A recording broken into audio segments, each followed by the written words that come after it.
오늘 성경과 정치 7째 시간 하도록 하겠습니다. 오늘 제목은 기독교인은 기독교인에게만 투표해야 하는가?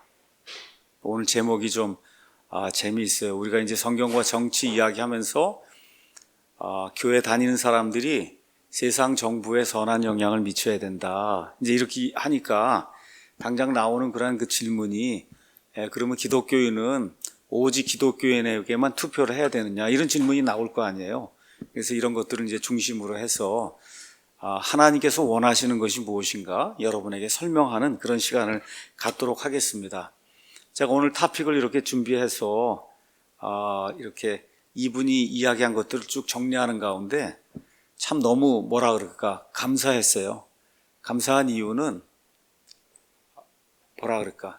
하나님의 말씀을 전달하는 사람이 이렇게 논리적이고 체계적이고 이렇게 합리적으로 이렇게 말씀을 이렇게 전달한다는 거, 어느 한쪽으로 기울어져 갖고 그냥 답을 먼저 말씀드리면 아닙니다. 기독교회는 꼭 기독교인에게만 투표해야 된다가 아니에요. 답을 먼저 말씀을 드릴게요. 그러니까 이게 잘못 이야기 또 들으면 그럼 기독교회는 무조건 기독교인에게만 투표해라, 이제 그런 식으로 웨인 그루뎀이 이야기하든지 아니면 제가 이야기하는 걸로 그렇게 생각할 텐데, 저나 웨인 그루뎀이나 똑같아요. 그게 아닙니다. 제가 이야기하려고 하는 바가. 또 웨인 그루뎀이 지금 우리 이번 장에서 이야기하는 것도 그게 전혀 아니에요. 그래서 참 하나님의 말씀을 전체를 다 이렇게 섭렵을 해서 종합 정리를 해서 투명한 그런 그 이성을 가지고 이렇게 이제 전달하게 될 땐 어느 누가 이걸 들어도 참 이거는 정말 승복할 수밖에 없는 그런 말씀이구나, 이렇게 좀 이해가 되거든요. 그래서 오늘은 재미있는 그런 주제이기도 하고 또 지금까지 역사가 어떤 것들을 우리에게 이야기했는가, 이런 것들도 살펴보는 그런 아주 좋은 시간이 될 것 같습니다. 제가 이제 지난주에 웨인 그루뎀의 이제 책을 가지고 말씀을 전달하면서 그루뎀이 그리스도인들은 반드시 정치에 관심을 갖고 정치에 선한 영향력, 그분 표현에 따르면 상당한 영향력을 미쳐야 된다, 이런 이제 말씀을 드렸습니다. 또 특별히 웨인 그루뎀 박사님께서 뭐라고 이야기했느냐, 자유민주주의 국가에 사는 사람에게는 지금 이 시대에 하나님께서 투표할 수 있는 그런 권리를 주셨다는 거예요. 그렇기 때문에 올바로 투표를 해서 하나님이 원하시는 그런 정부를 꾸리는 거, 이것이 그리스도인들의 막중한 책임이다, 이렇게 이제 말씀을 드렸습니다. 정부를 잘못 만들면 그러면 국가가 망가지고 또 교회가 파괴되고 많은 사람들의 삶이 힘들어집니다. 그 대표적인 사례가 아르헨티나 1946년경부터 저 사회주의 이거 돌아서면서 그 당시 세계 5위, 6위 가는 그와 같은 강대한 그런 나라였어요. 정부가 잘못 들어서면서 지금 아직도 헤어나오지 못하고 있어요. 여러분 잘 알고 있는 그리스, 베네수엘라, 쿠바, 북한, 이런 나라들 이제 가서 보시면 말 그대로 정부가 잘못 들어서면 국민들이 얼마나 고생을 하는가, 우리 역사를 통해서 바로 옆에 있는 그런 나라들 이 텔레비전, 이 뉴스 소식을 통해서 우리가 알 수 있습니다. 요새 베네수엘라 같은 경우 그 많은 사람들이 공부하고 특히 여자들이 일자리가 없으니까 다른 나라로 몸을 팔러 지금 나가는 이와 같은 게 지금 보도가 되고 있잖아요. 이 정도로 지금 어려운 거예요. 그러니까 정부가 어떤 정부가 되느냐에 따라 국민들이 받는 그와 같은 그 압박이 엄청나게 다른 겁니다. 자, 그러면서 웨인 그루뎀이 세상 역사에 그리스도인들이 선한 영향을 미친 역사적인 사례 이런 것도 이제 설명을 하는 가운데, 지난 2000년 동안 교회 역사를 보면 교회와 정부를 구분하지 않고, 다시 말해 그리스도의 것들, 하나님의 것들과 그 다음에 세상에 속한 것들을 구분하지 않아서 정교 일치가 이루어지고 이렇게 이제 되면서 강압 종교 시스템이 이루어져서 말 그대로 천주교회라고 하는 하나님이 원치 않는 그와 같은 그 시스템이 나옴으로 말미암아 수많은 사람들이 고생을 많이 했다, 그루뎀이 이제 이야기를 하는 거예요. 그게 지금 끝난 게 아닙니다. 제가 아까 말씀드렸던 아르헨티나, 베네수엘라, 쿠바, 또 그리스 다 뭐예요? 카톨릭 국가예요. 카톨릭 국가 아니면 정교회 국가예요. 소련, 러시아 다 정교회 국가입니다. 똑같습니다. 이게. 그러니까 로마 카톨릭 아니면 그와 같은 비슷한 걸 갖고 있는 이 정교회, 이와 같은 영에 사로잡히면 그 나라들이 해방신학, 사회주의, 공산주의 이런 데 들어가서 지금 이 시간에도 고생을 하고 있어요. 그래서 여러분이 한번 지도를 한번 펴보시고 로마 카톨릭 국가하고 그 다음에 그리스 정교회 가진 나라하고 그 다음에 소위 우리가 이야기하는 개신교회, 이렇게 올바른 그와 같은 하나님의 말씀이 들어간 그 나라들하고 그냥 한번 가서 비교를 해보시면 당장의 답이 나올 거예요. 그러니까 카톨릭 교회에 이 해방신학, 사회주의, 공산주의와 같은 것들이 들어가면 나라가 이제 망하게 된다. 자, 이분이 이제 두 가지 사례를 들었습니다. 1215년에 영국의 마그나 카르타라고 하는 거, 이것이 이제 만들어졌습니다. 이건 뭐냐면 국민의 자유와 권리를 지키는 투쟁의 역사 속에서 항상 생각하게 되고 인용되는 가장 중요하고 기본적인 문서. 우리가 자유민주주의다 이거 얘기하면 1215년에 마그나 카르타. 이 마그나 카르타를 만들게 될 때 배경이 됐던 게 뭐냐? 바로 우리 기독교라는 거예요. 기독교. 그래서 이 영국의 헌정뿐만 아니라 국민의 자유를 옹호하는 근대 헌법의 토대가 된 거. 이게 마그나 카르타. 그 다음에 이것이 구체적으로 실현이 된 게 1776년 미국의 독립선언문. 그래서 그 이후에 나오는 근대 국가들은 거의 대다수가 다 미국 헌법을 이렇게 퍼센트로 얘기하면 그렇지만 그냥 95%, 96%그 이상을 다 그대로 가져다 쓰고 있는 거다. 이렇게 해서 기독교인들이 이런 마그나 카르타라든지 아니면 미국의 독립선언문 이런 것들을 작성해서 온 세상 모든 사람들에게 자유의 빛을 가져다 주었다. 이제 그렇게 그루뎀이 이야기하는 거예요. 그러면서 미국 건국했던 그런 사람들을 영어로는 Founding Fathers라 그래요. Found, 세웠다는 뜻이에요. 그러니까 미국을 건국한 건국의 아버지들, 그 건국의 아버지들이 갖고 있던 그 사상을 한마디로 이야기하면 인간은 하나님의 형상으로 창조가 된 자유로운 존재라는 거예요. 프리 에이전트, 아주 자유로운 존재예요. 그 다음에 하나님 앞에 평등한 존재다. 그래서 누구나 행복을 추구할 수 있는 이와 같은 천부적인 권리를 하나님으로부터 받았다는 거죠. 이걸 근간으로 해서 사람에게 자유와 평등, 그렇죠? 이런 모든 것들을 가져다 주는 인간이 만들어 놓은 지금까지 모든 제도 가운데 가장 훌륭한 것 같은 그 헌법, 이런 거를 미국 사람들, 특히 기독교인들이 만들어 줬다. 이 내용을 이제 웨인 그루뎀이 이제 이야기합니다. 자, 이제 이렇게 이야기하다 보면 미국 내에서 이와 같은 반론이 생긴다는 거예요.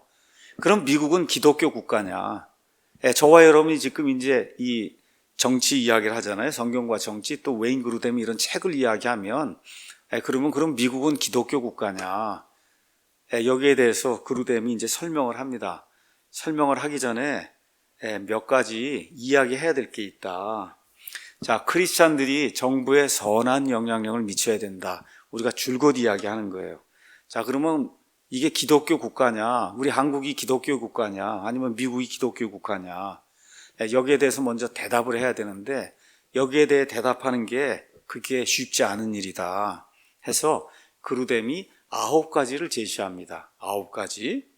자, 여기에 대해서 먼저 기독교 국가라고 하는 게 뭘 의미하느냐? 여기에 따라 답이 달라진다는 거예요. 그래서 첫 번째, 이렇게 기독교 국가가 이걸 의미하느냐? 첫 번째, 기독교는 미국 건국의 아버지들에게 가장 크게 영향을 미친 종교 시스템이냐? 그런 의미에서 미국이 기독교 국가다. 그렇게 얘기할 땐 답이 맞는 거예요. 맞습니다. 자, 그 다음에 미국을 건국했던 그 건국의 아버지들의 대다수가 기독교인이고 성경을 믿는 크리스찬들이었냐? 이런 의미로 기독교 국가냐고 물으면 맞는다는 겁니다. 맞습니다. 세 번째, 현재 미국에서 가장 큰 종교가 기독교냐? 그런 차원에서 100% 기독교는 아니지만 가장 큰 종교, 영향을 미치는 종교가 기독교냐라고 물었을 때 여러분 맞습니까? 틀립니까? 맞죠? 그런 의미에서 기독교 국가라고 얘기하는 건 맞는다는 거예요. 가장 다수의 종교니까. 그 다음에 네 번째, 기독교의 믿음, 이런 것들이 지금도 미국인들이 지키고 있는 이런 문화적, 사회적, 정치적 가치들에 큰 영향을 미쳤냐는 거예요. 답은 그렇습니다. 예를 들어 개인주의. 여러분, 집단주의가 아니라 개인이 하나님 앞에 가장 고귀한 존재라는 거예요. 여러분, 국가가 아닙니다. 교회도 아니에요. 그래서 제가 말씀드리죠. 가장 중요한 게 나라고. 그렇죠? 내가 가장 중요한 거예요. 그 다음이 가정이고, 그 다음이 교회고, 그 다음이 국가고 이렇게 되는 거예요. 이게 거꾸로 되면 안 됩니다. 국가가 제일 중요하고, 그 다음이 교회고, 그 다음이 가정이고, 나고, 이렇게 되는 게 아니야. 하나님의 시스템은 개인이 가장 중요한 거예요. 그게 개인주의예요. 하나님 앞에 개인이 쓰는 거기 때문에 개인의 권리, 그 다음에 개인의 자유, 그 다음에 성경 가서 보면 열심히 일해야 된다고 나와 있거든요. 이와 같은 가치, 또 국가를 굳건하게 지켜야 된다. 강한 국방, 그 다음에 병약자들 배려하는 거, 그 다음에 다른 사람들에게 자선을 베푸는 거, 다른 국가들 원조하는 거, 그 다음에 법치주의 지키는 거, 참 좋은 가치잖아요. 여러분, 세상에 무슨 지진이 났다든지 쓰나미가 몰려왔다든지 해서 수많은 사람들이 다쳤다. 제일 먼저 누가 원조를 보냅니까? 미국이잖아요. 얘기할 필요도 없어요. 그냥 미국이 제일 먼저 보내요. 그러니까 사람들이 생각하기 가장 좋다고 생각하는 그런 모든 것들, 그 모든 것들은 미국이 세상에서 제일 많이 하는 거예요. 이와 같은 그런 가치들을 지난 한 200년 동안 미국이 지켜왔고 그것들을 다른 나라에 전파하고 이랬기 때문에 기독교 국가냐 그렇게 얘기할 땐 맞는다는 거예요. 그 다음에 법적으로도 1892년에 미국 대법원은 미국이 기독교 국가라고 밝힌 적이 있습니다. 그러니까 이 대법원 판결에 따라서 그래서 미국이 기독교 국가냐 이렇게 얘기하면 답이 맞는다는 거예요. 그러니까 지금 5가지 이야기한 이런 차원에서 미국이 기독교 국가냐 얘기하면 맞는 겁니다. 근데 이제 지금부터 이야기하는 4가지 차원에서 기독교 국가냐 그렇게 얘기하면 틀리는 거예요. 자, 현재 미국민의 다수가 성경대로 믿는 복음주의적인 그리스도인이냐, 성경을 하나님의 말씀이라고 믿고 이 성경 말씀에 따라 예수님의 십자가의 구속의 은혜를 통해서 내 행위와 상관없이 구원받는다라고 하는 게 이게 보통 우리가 이야기하는 복음주의적인 그와 같은 이 그리스도인, 예수님 외에는 구원받는 방법이 다른 것이 없다고 믿는 겁니다. 이게 우리가 보통 얘기하는 복음주의적인 그리스도인이다 그렇게 이야기하는 거예요. 이런 차원에서 그럼 미국이 기독교 국가냐? 아닙니다. 아니에요. 이 복음주의적인 그와 같은 그리스도인들이 얼마쯤 되냐? 인구의 약 20% 정도 됩니다. 인구에. 그래서 2005년도 갤럽 조사에 따르면은 미국 국민의 22%만 나는 복음주의적인 기독교인이라고 밝혔어요. 본인이. 이 외에 이제 천주교인들도 좀 있을 수 있어요. 천주교인들 가운데도 보수적으로 성경 말씀을 믿고 그래서 하나님의 은혜로 구원받고 믿는 사람들이 소수가 있습니다. 이런 사람들 다 더해도 20%뿐이 안 되는 거예요. 그런 차원에서는 기독교 국가라고 이야기할 수 없는 겁니다. 맞죠? 자, 그 다음에 그러면 현재 미국 정부와 그 다음에 미국의 언론, 미디어, 그 다음에 대학 등은 기독교 가치를 인정하고 있냐? 전혀 인정하지 않습니다. 거의 인정하지 않아요. 그러니까 그런 차원에서는 기독교 국가가 아니에요. 여러분, 미국의 우리나라 추세도 비슷하고 미국도 똑같아요. 미디어, 언론 다 좌경화되어 있습니다. 우리가 알고 있는 뉴욕타임즈니 워싱턴 포스트니 CNN이니 다 좌경화된 거예요. 좌경화되어 있어요. 특히 어디가 좌경화가 되어 있냐? 거의 대학의 거의 90%, 95% 이상이 다 좌경화가 되어 있어요. 그러니까 미국에서 자라는 아이들이 우리나라 전교조 교육을 받듯이 이렇게 미국은 태어나면 안 된 그런 나라처럼 그런 방식으로 교육을 받고 있어요. 지금 미국이. 그러니까 그런 차원에서 이제 이야기를 하면 그럼 미국은 기독교 국가가 아니에요. 자, 또 하나. 그럼 미국 정부는 기독교를 국가 종교라고 그렇게 권장을 하느냐? 아닙니다. 국가 종교로 권장을 하면 기독교 국가겠지만 아니에요.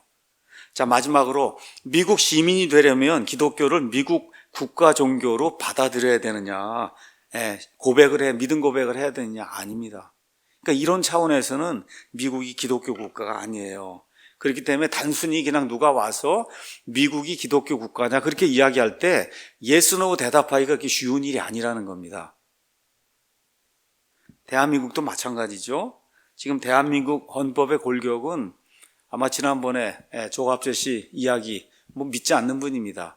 성경에 대해서 좋게 생각하고 기독교에 대해서 좋은 그런 이렇게 평가를 하는 그런 분이지만 기독교인은 아니에요. 예수님 구원자 믿는 그런 분은 아니에요. 그렇지만 그분이 모든 것들을 다 종합정리하면서 뭐라고 얘기하냐, 대한민국 헌법의 거의 99% 이상은 미국 헌법에서 나온 거다. 그게 무슨 얘기예요?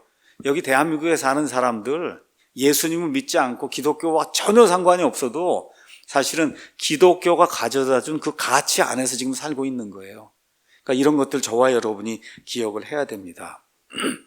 자, 이런 가운데 이렇게 선한 영향력을 미치라고 하니까 잘못 생각하는 사람들도 나타난다는 거예요. 구약시대 율법을 지키듯이 이렇게 크리스찬 무슨 법을 만들어 갖고 그 법을 시행하려고 그러는 게 아니냐. 왜 그러냐 하면 이렇게 근본적으로 믿는다고 하는 사람들 가운데 잘못된 믿음을 가지고 있는 사람들이 미국 사람들 가운데도 있어요.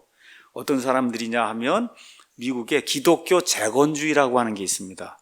영어로 이야기하면 크리스찬 리컨스트럭셔니즘, 그리스도인으로서 다시 컨스트럭션, 재건해야 된다고 하는 이와 같은 믿음을 가진 사람들이 있어요.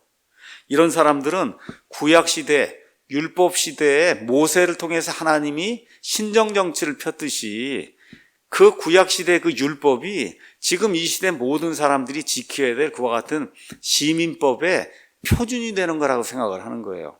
그러니까 그런 방식으로 국가를 이렇게 치리를 해야 된다, 이렇게 믿는 사람들이 있는 겁니다. 이런 걸 영어로는 도미니언 테올로지 이렇게 이야기해서 점령신학, 지배신학, 그래서 어떤 기독교나 아니면 구약의 어떤 그와 같은 이 말씀들을 가지고 이 이교도 국가들을 아주 점령하며 지배해야 된다고 하는 이런 걸 주장하는 사람들이 미국 내에 있습니다. 그러니까 이런 거 주장하는 사람들은 특징이 뭐냐? 어떤 사람이 신성모독적인 발언을 했어요.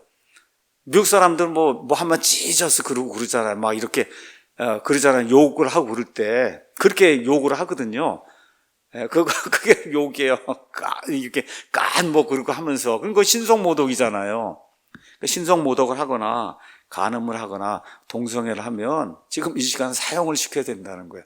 이제 이분들 주장은 구약시대 그 율법의 표준이 그게 모든 나라에 적용될 그와 같은 시민법의 표준이기 때문에 이런 거 하는 사람은 다 사형을 시켜야 된다, 이렇게 주장하는 사람도 있는 거예요. 이쪽 뭐랄까 파시스트 계통에 이런 사람들이 또 있는 겁니다. 극우 쪽에 이런 사람들이. 자, 웨인 그루뎀이 이야기하는 겁니다. 이런 사람들은 문제가 있다. 구약시대 율법이 뭔지를 전혀 모른다는 거예요. 이렇게 주장하는 사람들이.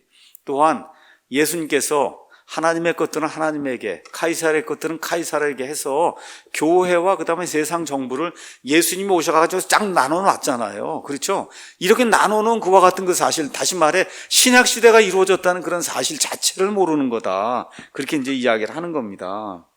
그래서 웨인 그루뎀이 우리가 이제 그리스도인들이 선한 영향력을 미쳐야 된다, 그렇게 이야기하면 마치 기독교 재건주의를 이렇게 이야기하는 것으로 그렇게 사람들에게 잘못 알리는 그런 사람이 있는데, 우리에게 잘 알려져 있는 기독교 목사들 가운데 이런 것들을 주장하는 사람 단 한 명도 없다는 겁니다. 뭐 존 메가더 목사든 파이퍼든 뭐 누구든 우리가 보통 복음주의 목사라고 이제 이야기하는 그런 사람들 가운데 기독교 재건주의라고 하는 말 그대로 신정정치를 펴야 된다고 하는 거, 이런 거 주장하는 사람은 단 한 명도 없다. 그러니까 없는 걸 가지고 마치 있는 것처럼, 그러니까 기독교인들이 선한 영향력을 미쳐야 된다 얘기하면 그러면 기독교 재건주의를 해갖고 율법으로 해서 이 나라를 다스려야 된다, 이렇게 주장하는 것 자체가 그건 말이 안 되는 어불성설이다, 이제 그렇게 이야기를 하는 겁니다.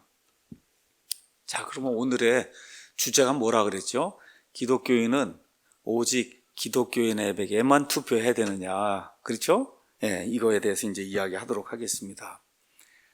자, 웨인 그루뎀이 처음부터 끝까지 이야기하는 내용이 뭐냐 하면 기독교인들은 이 세상 정부에 선한 영향력을 미쳐야 된다는 거예요.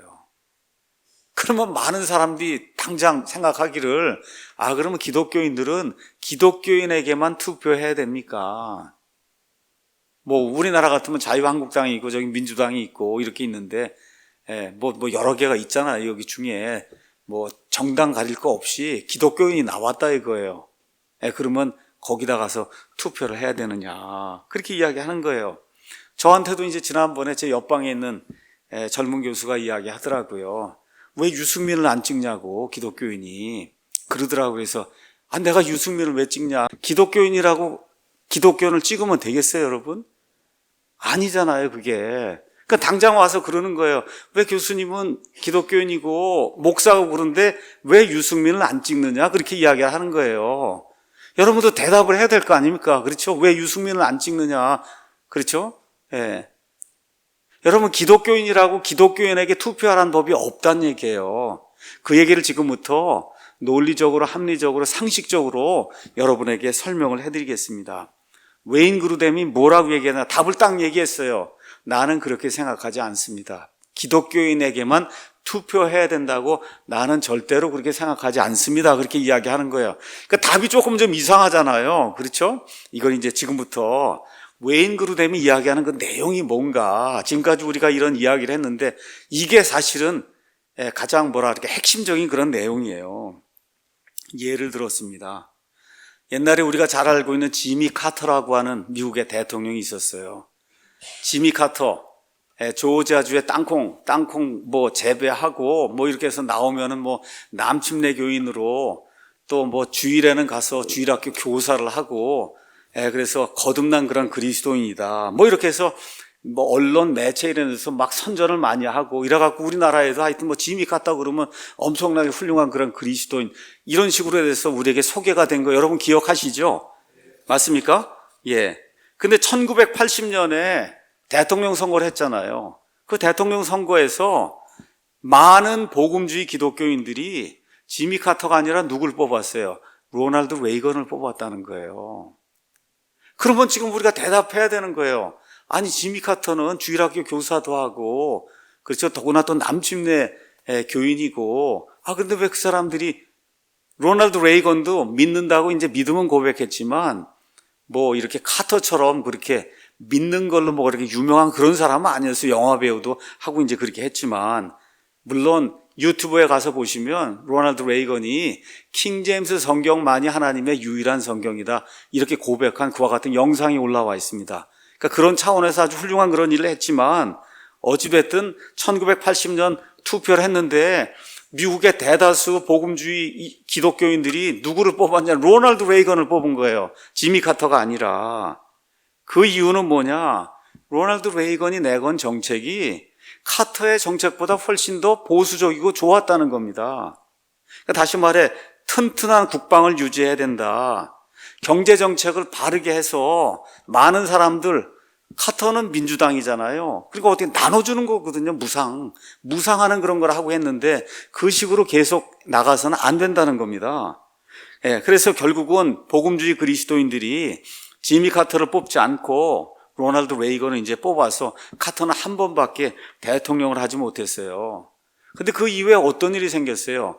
로널드 레이건이 미국을 부흥을 시키면서 어떤 일이 생겼어요? 소련을 붕괴시켜 버렸잖아요. 로널드 레이건이. 그러니까 사실은 어느 면에서 지난 100년 동안 미국의 가장 훌륭한 대통령들라고 얘기하면 지금 누구를 로널드 레이건을 들 정도로 저 러시아라고 하는 저 세력을 완전히 붕괴시키고 공산주의를 붕괴시키고 미국을 저 위로 올려놓은 그와 같은 장본인이 로널드 레이건입니다. 말 그대로 20세기의 최악의 대통령이 누구예요? 지미 카터예요. 우리나라에도 거의 철천지 원수 같은 사람이 누구예요? 지미 카터예요. 여러분, 기독교인이라고 해서 다 뽑아야 되는 게 아니라는 거예요. 기독교인이라고 다 해서 뽑아야 되는 게 아니다. 이 카터 같은 경우는 나중에는 남침내 교회도 이제 탈퇴를 했습니다. 여러분, 미국의 침례교회에서는 여자 목사는 안 되는 거예요. 디모데전서 3장에 목사의 조건을 적었습니다. 뭐라고 했어요? 하나의 남편이 돼야 된다고 적은 거예요. 그러니까 지미 카터 가서 남침내 교단에 가서 항의를 한 거예요. 지금 20세기인데 남자나 여자나 누구나 다 목사하면 어떠냐. 여러분 아시겠어요? 성경은 남자만 목사를 해야 된다고 하는데 인권을 중시하기 때문에 그래서 어떻게 해야 된다는 가서 여자도 목사하도록 이 남침내 교회 그 헌법을 바꾸라고 그 남침내교에서 안 바꾸죠. 이건 성경에 있는 건데 내가 지미 카터 말 이야기를 듣겠느냐. 안 바꾼 거예요. 그렇죠? 그러니까 다시 말씀드려, 본인의 의의를 그렇게 나타내고 뭐 그리스도인 것처럼 하고 무상복절한다 그러고 이렇게 했지만 결국은 공산주의나 이런 것들에 대해서 하나도 대비하지 못한 그와 같은 사람이, 그 허약한 사람이 지미 카터입니다. 가장 좋아했던 사람이 누구예요? 김일성이. 그래서 김일성이 찾아가고 이렇게 해갖고 한국에 자꾸 개입을 해갖고, 그래서 한국 정치 또 통일되는 거 가로막은 사람, 그 장본인이 지미 카터예요. 그러니까 기독교인이라 다 뽑으면 안 되는 거다.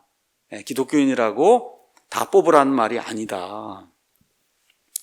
자, 그 다음에 이제 이게 끝난 다음에 최근에 이제 2007년에 공화당 대통령 이제 후보를 뽑는 그런 일이 있었어요. 그랬더니 웨인 그루뎀이 뭐라고 얘기했냐. 나는 밋 람니라고 한 사람을 지지합니다. 밋 람니. 밋 람니는 누구냐? 몰몬교도예요. 여러분, 몰몬교도. 그러니까 여기 이 웨인 그루뎀은 장로교, 보수적인 그런 그 장로교회의 신학교 교수예요. 그렇죠? 이렇게 해서 성경적으로 그리스도인들이 선한 영향을 미쳐야 된다, 이런 사람이에요. 근데 이 사람이 그때 공화당 여러 나온 후보들 중에는 밋 람니가 제일 좋은 사람이다 하고 몰몬 후보를 뽑아야 된다 그렇게 이야기한 거예요. 근데 그 당시에 누가 나왔냐? 남침내교 출신의 목사로 마이크 허컵이라고 하는, 아마 그 당시 알라바마 주지사를 맡은 분이 나온 거예요. 그러니까 목사님이에요. 남침내교의 목사님. 이분의 지금 따님이 지금 트럼프 대통령의 대변인 누구예요? 여기 세라 허컵이. 여러분 이렇게 조금 뚱뚱한 분 이렇게 나오시잖아요, 요새. 이 허커비 딸이에요. 이 세라 허커비가. 그러니까 다 이런 관계가 있어서 지금, 이렇게, 대변인도 하는 거예요. 그러니까 이 마이크 허커비 참 좋은 분이에요. 헛개비가 아닙니다. 허커비. 아주 좋은 분이에요. 보면 참 좋게 생겼어요. 그거 미국 목사님이에요. 남침외교 목사님이에요. 이분이 나와갖고 인기가 또 괜찮았어요. 그랬는데도 웨인 그루뎀이 나는 허커비가 아니라 누구요? 여기 밋 람니라고 한 사람을 지지합니다.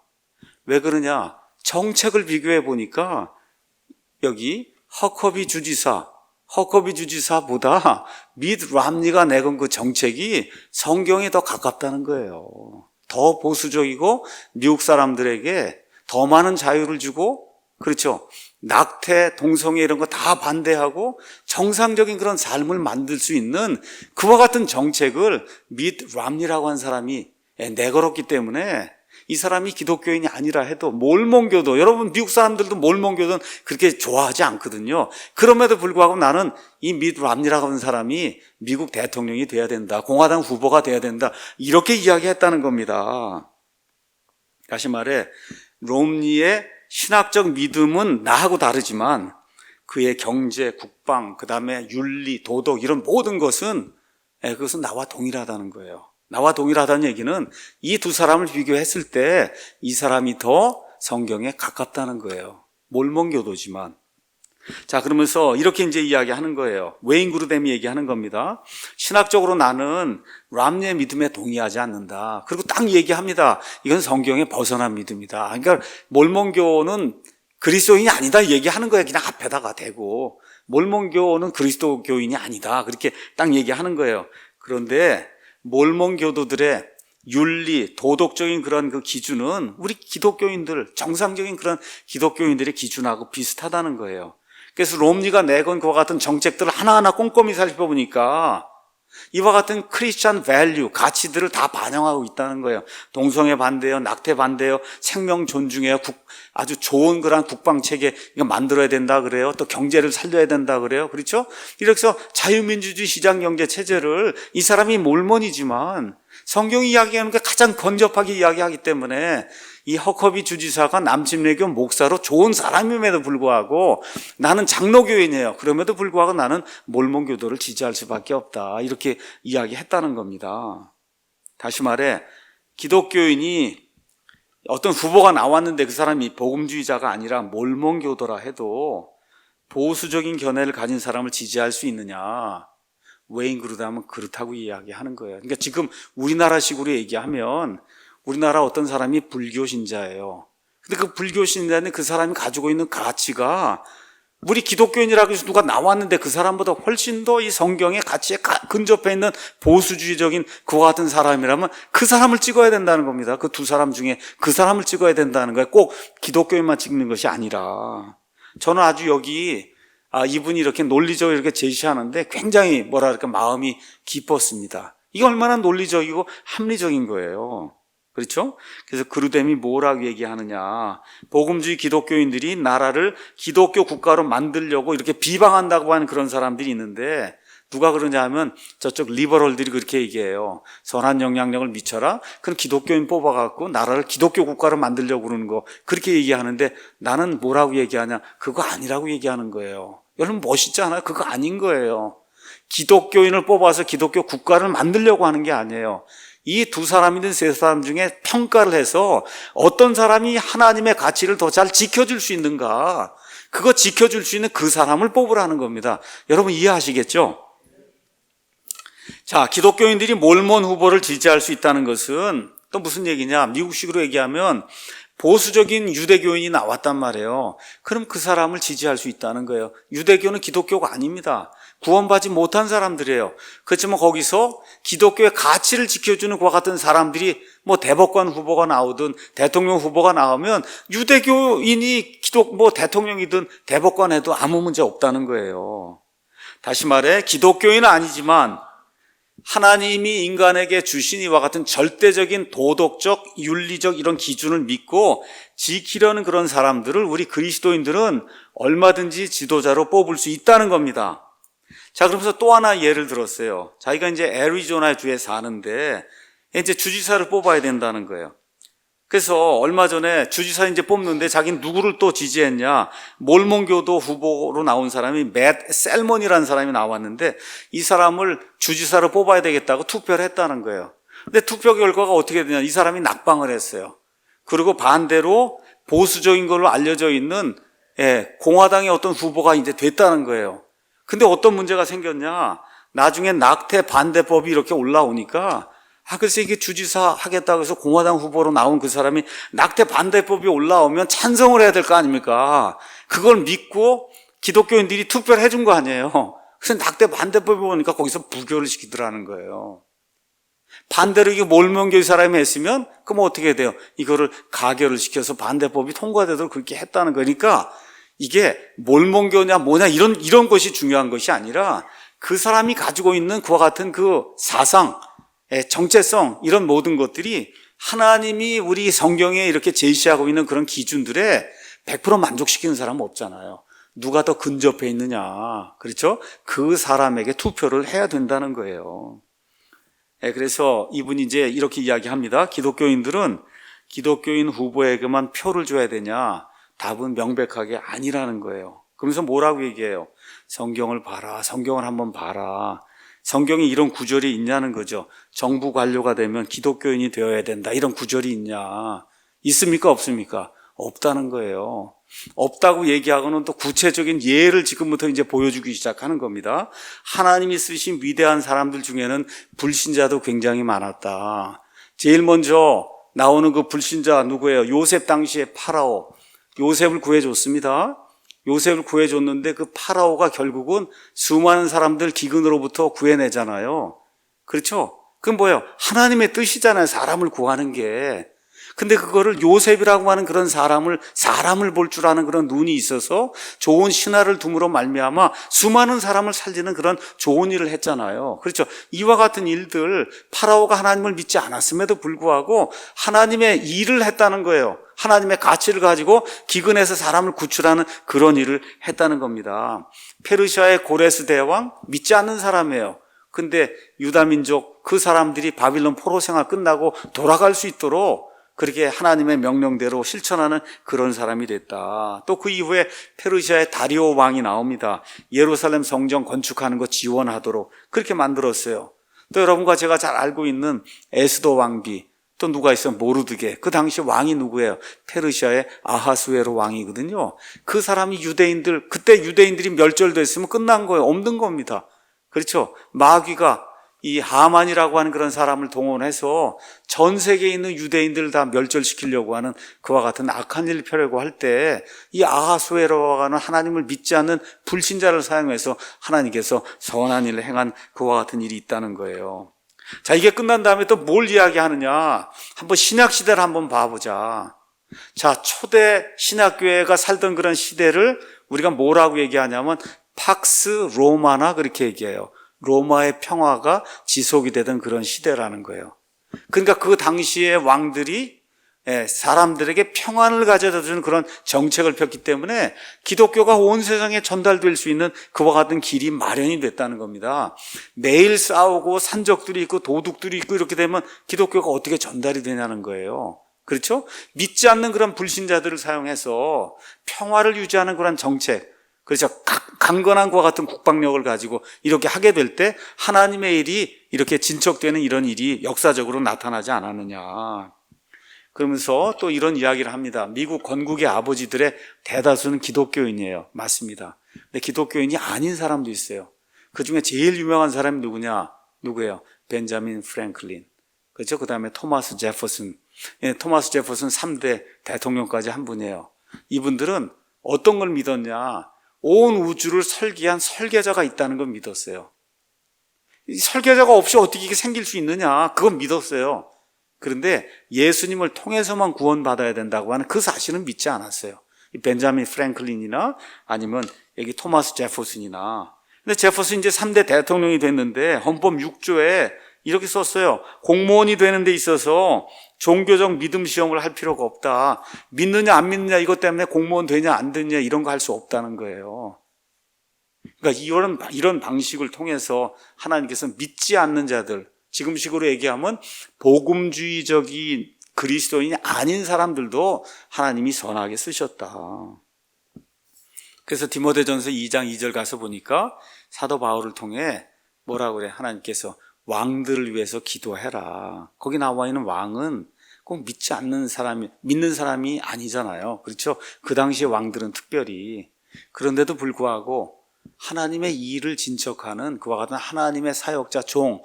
그래서 로마서 13장 4절에 이 치리자는 하나님의 미니스터. 지금 이렇게 하면 목사란 뜻이에요. 하나님의 목사. 이 세상 일을 치리하기 위해서 하나님이 세상에 보내준 그와 같은 종이다. 그렇게 이제 이야기하는 겁니다.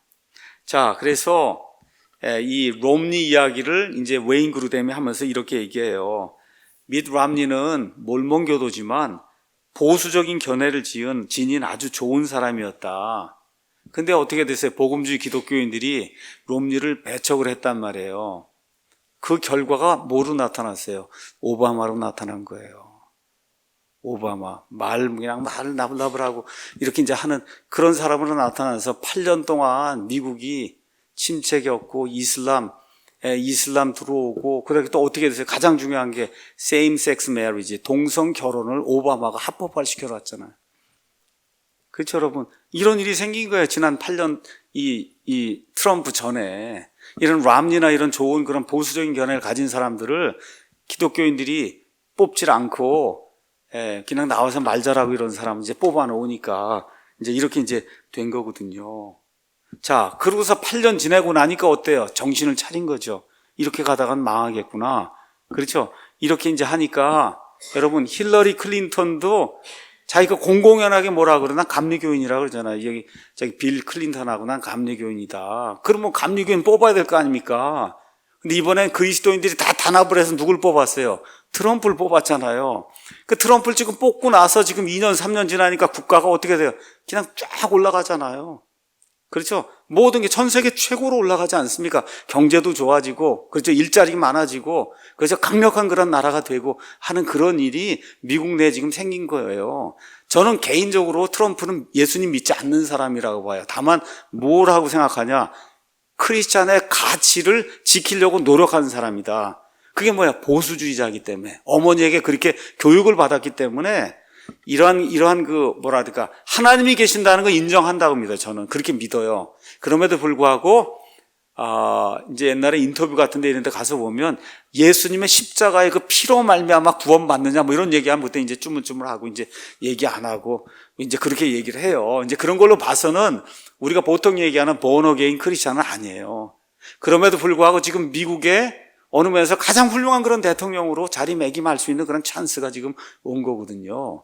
그러니까 이게 웨인 그루뎀이 이야기하는 그런 사례들을 이렇게 쭉 이렇게 보면서 꼭 기독교인이 기독교인에게만 투표하라는 게 아니다. 여러분 이해하셨죠? 그래서 지금 당장 트럼프가 나타나서 한 일이 뭐예요? 보수적인 대법관을 임명했잖아요. 대법관은 임기가 언제까지? 죽는 날까지예요. 죽는 날까지. 그러니까 그 사람이 죽는 날까지는 보수적으로 가는 거예요. 미국이. 그렇죠? 이러한 일들이 이 세상의 정치를 통해서 이루어지고 있는데 어떻게 우리 그리스도인들이 정치에 선한 영향력을 안 미칠 수가 있어요? 여러분 미쳐야 되겠죠? 미쳐야 되는 겁니다. 이게 이렇게 해야 우리 그리스도인들이 조금 더 평안하게 말씀 전하고 아이들과 함께 이 땅에서 살 수 있는 거예요. 이제 여러 지도자 이야기를, 미국 사람들 지도자 이야기를 했습니다. 자, 엊그제가 5월 16일입니다. 5월 16일은 5.16 군사혁명이 일어난 날이에요. 58주년 되는 날입니다. 박정희 대통령을 제가 굉장히 존경합니다. 여러분 기독교인 아닌 거 아시죠? 본어게인 하지 않았어요. 기독교인 아닙니다. 그럼에도 불구하고 성경에 가장 근접한 보수주의자예요. 어록을 제가 한번 가서 읽어드리겠습니다. 한 나라의 주권과 그 국민의 인권은 빈곤의 탈피로부터 시작이 된다. 여러분 가난하면 국권, 인권 없습니다. 이게 해결이 되지 않으면 국권, 인권이라는 게 안 되는 거예요. 그러니까 빈곤에서 탈출해야 그 다음에 인권이 있는 거지 안 된다는 거예요. 또 뭐라고 얘기했냐? 인권, 민주 모두 다 좋은 말이요. 그러나 참다운 인권과 민주는 굶주림으로부터 해방되는 데서 나옵니다. 지금 보면 민주파리 하는 사람 얼마나 많아요. 이거 다 왜 그래요? 먹고 살만하니까 그런 거예요. 지금도 50년 전에 그런 얘기 해봐야 먹히지도 않습니다. 지금 매일같이 나가서 일해도 지금 먹고 살기가 어려운데 그렇지 않습니까? 지금 다 나라가 좋아지고 박정희 대통령 덕분에 민주당 뭐다 지금 이야기하는 거지. 그 당시 아무것도 못하던 그런 사람들이에요. 당장 배고파 죽어가는 국민들 앞에서 말장난해서는 안 됩니다. 아마 문재인 대통령 통해서 얘기하는 것 같아요. 인권이나 민주는 경제가 해결되면 저절로 해결됩니다. 저절로 해결됐잖아요, 여러분.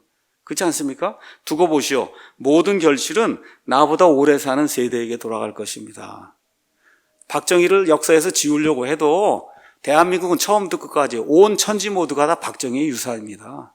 이거 부인할 수 없는 거예요. 우리는 기적이라는 것을 믿지 않습니다.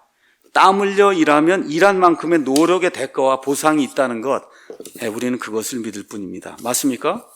또 언론에 대해서도 아주 따끔하게 얘기했어요. 바르게 알도록 하고 바르게 판단하도록 하고 바르게 행동하도록 하는 무거운 책임이 바로 우리 언론에 있습니다. 지금 언론이 말 그대로 그냥 완전히 거꾸로 가고 있잖아요. 그렇죠? 40년 전쯤에 앞날을 내다보고 이렇게 예언을 한 것 같아요. 또 뭐라고 얘기했느냐? 어떤 사람은 자기가 대통령에 당선되면 큰 잔치를 베풀고 금시 국민을 호강시켜 줄 것 같이 말하고 있지만 그것은 다 하루 잘 먹고 아흘에 굶어도 좋다는 생각을 하는 사람들의 말이다. 맞습니까? 지금 이 현실이잖아요. 지금 다 퍼져서 지금 국고가 지금 남은 게 없잖아요. 지금 이렇게 이제 된 거죠. 앞으로 누가 대통령이 되든 오늘날 우리 야당과 같은 반대를 위한 반대의 고질이 고쳐지지 않는 한 야당으로부터 오히려 독재자라고 불리는 대통령이 진짜 국민 여러분들 위한 대통령이라고 나는 생각합니다. 맞습니까? 그렇잖아요. 다 반대하고 농사 정책 펴야 된다고 대중경제 해야 된다고. 여러분 그때 대중경제 했으면 지금 우리나라 수준이 어디에 있어요? 캄보디아 수준으로 그냥 남아있는 거잖아요. 중화학공업을 발전을 시키고, 그렇죠? 이렇게 해서 나라를 완전히 뒤집어 놓은 거 아닙니까? 이와 같은 비전을 가진 사람이 그 당시에 없었어요. 하나님께서 박정희 대통령이라고 하는 위인을 우리에게 준 거 감사하게 생각해야 됩니다. 감사하게 생각해야 돼요. 이거는 역사가 증명하는 겁니다. 그러면서 마지막으로 이렇게 얘기했어요. 사회의 어두운 면을 헐뜯는 데에는 입을 모으면서 밝은 면을 넓히려는 생산적인 노력에는 힘을 모으려 하지 않았습니다. 이게 누가 하는 거예요? 좌파들이 하는 거거든요. 여러분 어떤 일을 이루면 그럼 일은 이만큼 좋은 게 있는데 요만큼 부작용이 생깁니다. 부작용 없는 일은 없어요. 인간이 하기 때문에. 근데 이만큼 좋은 거는 그건 다 가려놓고 요만큼 못한 거 이거만 갖고 이야기하면 사회 발전이 안 이루어지는 거예요. 이 위대한 사람들은 그런 부작용이 있음에도 불구하고 천체를 위해서 앞날을 설계하는 그와 같은 엄청난 그와 같은 안목을 가진, 비전을 가진 그런 사람이에요. 그래서 먹구름을 두려워할 뿐 그 먹구름 뒤에 숨은 태양을 찾으려 하지 않는 그런 사람들, 이런 사람들 피해야 된다. 참 지금 가장 그리운 분이, 제가 봤을 때 우리나라에 가장 필요한 분이 박정희 같은 그와 같은 분이라고 저는 생각을 해요. 나는 기독교인이 그분이 아님에도 불구하고 가장 존경해요. 왜 그래요? 하나님을 믿지 않았음에도 불구하고 하나님이 성경에서 가르쳐주는 이와 같은 원리, 그렇죠, 여기에 가장 충실했던 그런 대통령으로 대한민국을 완전히 뒤바꿔 놓은 그와 같은 사람입니다. 자, 마지막으로 이제 웨인 그루뎀이 이제 이렇게 이야기합니다. 그리스도인의 선한 영향이 없으면 정부는 어떻게 되겠는가? 자, 미국 같으면 아까 한 20% 정도 있다 그랬잖아요. 자, 이런 사람들이 다 사라졌어요. 뭐 휴고를 받아 사라지든 어떻게 돼서 이제 다 사라졌다고 생각을 해봐요. 그러면 미국 정부가 어떻게 될 것인가? 우리나라도 거의 한 20% 정도 되는 거예요. 미국 비슷하게 지금 그리스도인들이. 그렇죠? 이 사람들이 다 손을 놨다. 이렇게 되면 국가가 어떻게 될 건가?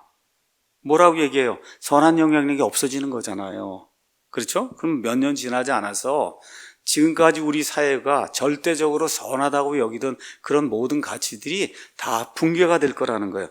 동성애, 동성결혼 합법화, 그렇죠? 그 다음에 낙태, 포르노, 그 다음에 정부의 이런 경제정책, 뭐예요? 다 무상으로 나눠주자고 하는 거 이제 들어갈 거 아니에요? 그렇죠? 환경 파괴, 그 다음에 사형제도 집행하지 않으니까 말 그대로 불법이 온 세상에 그냥 널리 파급이 되는 그런 일이 수년 안에 이제 이루어지면서 국가가 완전히 망가지게 될 거다. 교육도 마찬가지고 윤리 도덕 기준이 없잖아요.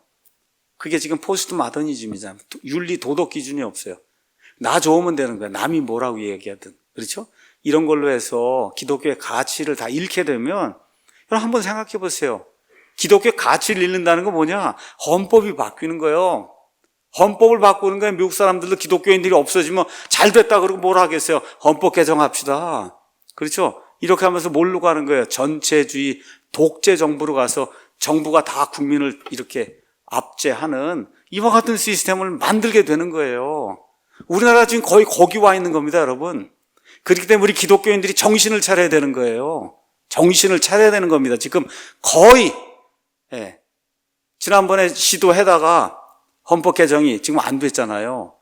언제 저와 여러분이 조심해야 되냐? 내년 4월 총선을 조심해야 되는 거예요. 그날 잘못되면 자유민주주의 마지막 투표하는 날이 됩니다. 여러분 기억하셔야 돼요. 그래서 전체주의 독재 국가가 되지 않도록 저와 여러분 정신 똑바로 차려야 됩니다. 자유를 잃으면 다 잃는 거예요. 기억하셔야 돼요. 자유를 잃으면 다 잃는 거다. 우리 기독교인들은 말할 것도 없고요. 1순위, 처벌 1순위가 지식인, 그 다음에 이 기독교인들 이런 사람들이 전체주의 이런 국가에서 국가 처벌 1순위예요. 1순위. 그렇게 되니까 정신을 똑바로 차려야 되는 겁니다. 그렇기 때문에 우리 목사와 성도들은 올바른 견해를 발표하고 또 그런 거 발표하는 그런 사람들을 지지해야 됩니다. 그래서 웨인 그루뎀이 이야기했어요. 만일에 목사와 교회가 아무 소리를 내지 않으면 어떻게 되겠나? 그럼 누가 소리를 내겠어요? 미국 같으면 이슬람, 그렇죠? 이와 같은 그런 극단적인 이와 같은 하나님을 대적하는 그런 세력들이 소리를 내기 시작할 거 아니에요? 기독교가 다 붕괴되면 그 사람들이 소리 낼 거 아니에요? 우리나라도 마찬가지예요. 이 예멘 난민이고 뭐 이런 사람이 다 들어와서 국가를 뒤집어 엎으려고 그럴 거 아닙니까? 특히 우리나라 같으면 누가 소리를 내겠어요? 곳곳에 숨어있는 사회주의, 공산주의자들이 소리를 내서 국가를 전복하려고 그러지 않겠습니까?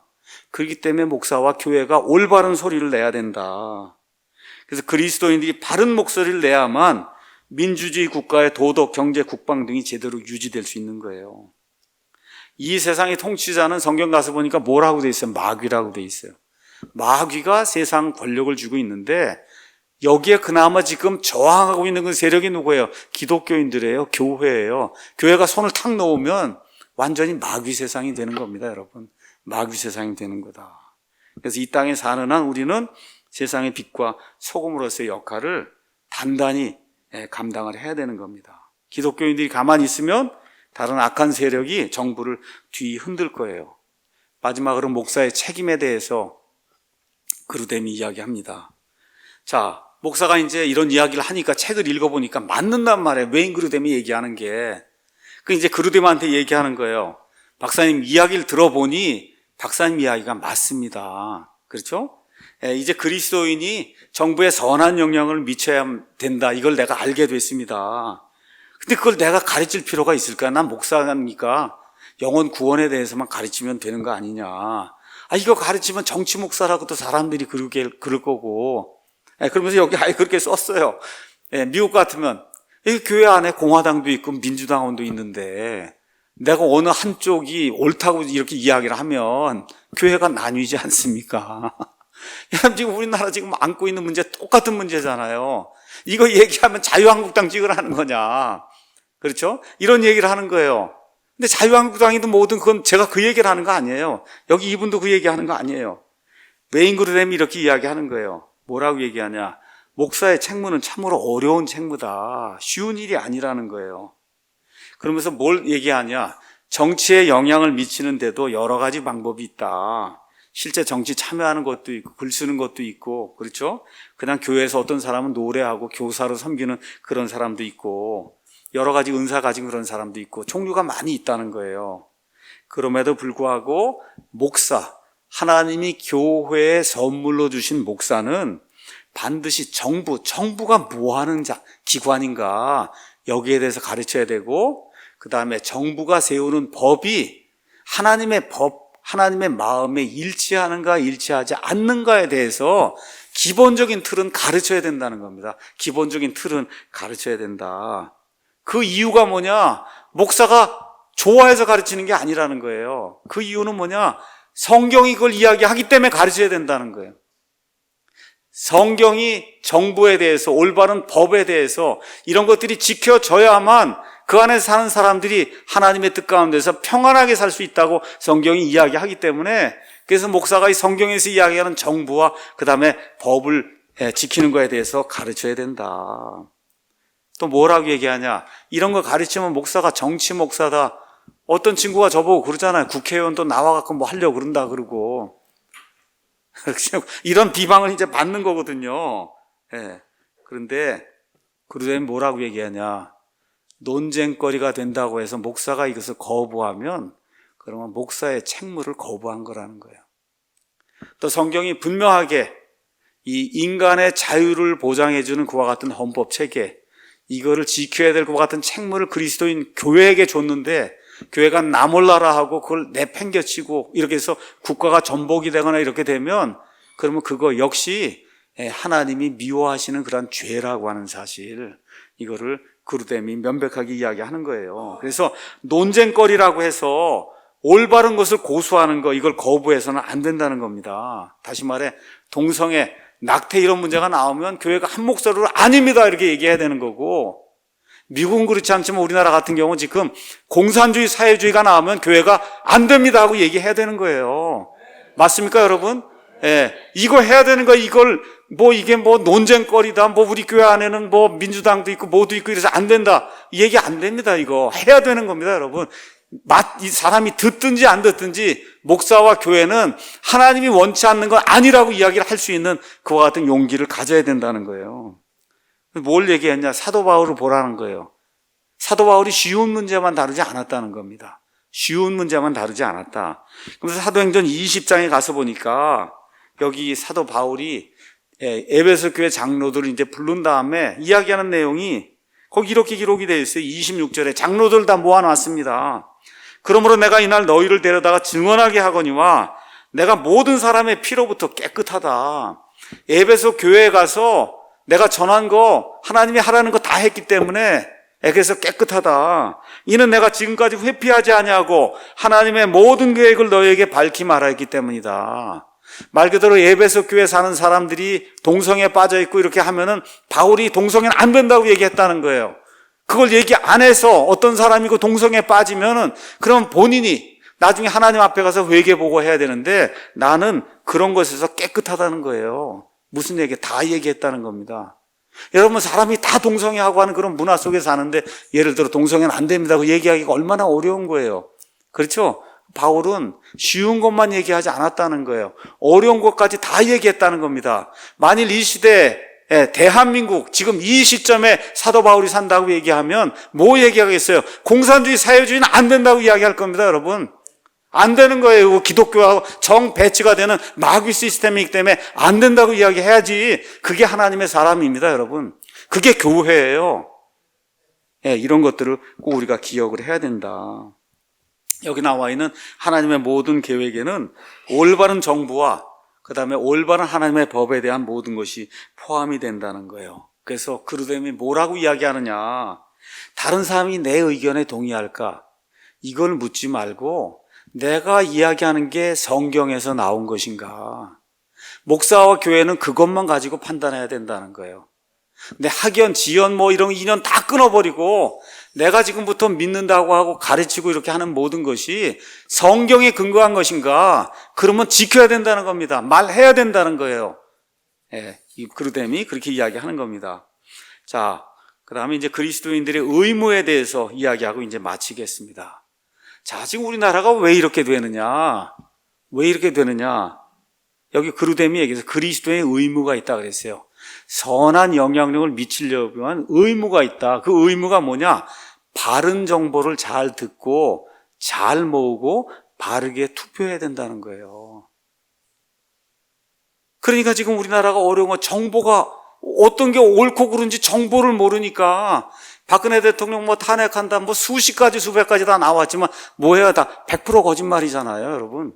그렇죠? 광우병 나온 거 다 100% 거짓말이잖아요. 그렇죠? 근데 다 거기에 올바른 정보가 없으니까 거기에다 넘어간단 말이에요. 우리나라 국민처럼 이렇게 선동에 약한 그런 국민이 어디가 있어요? 왜 그래요? 정보가 없어요. 공부를 안 해요, 스스로.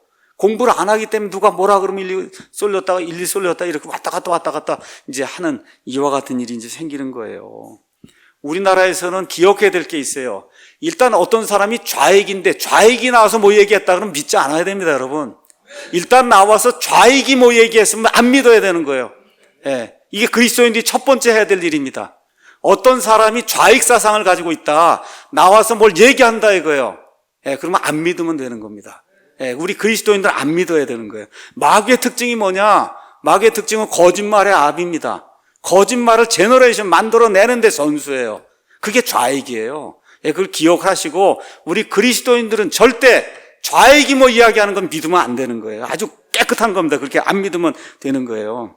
자, 그 다음에 웨인 그루뎀이 뭐라고 또 얘기하냐?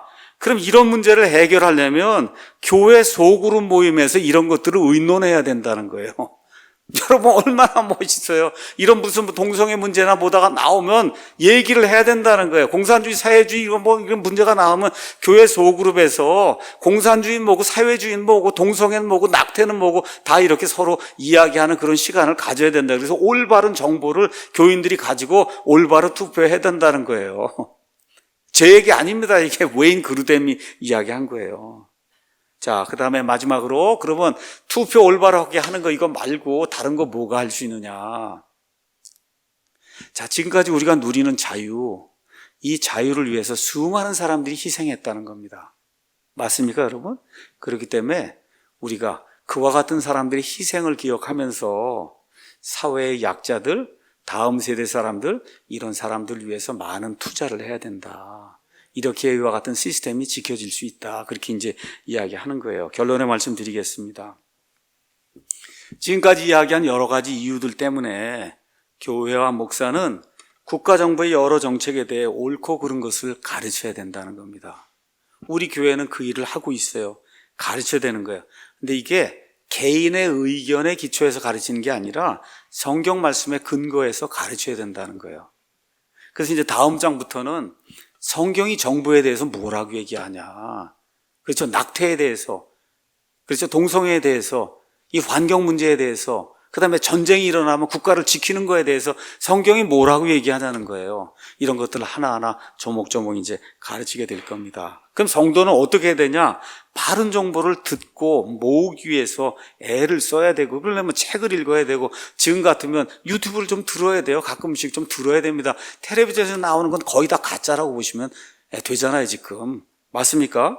그렇게 하고 바르게 투표하고 사회의 약자들을 배려하고 도와야 돼요. 선한 영향력을 미치기 위해서 교회와 목사가 최선을 다해서 열심을 다해야 된다.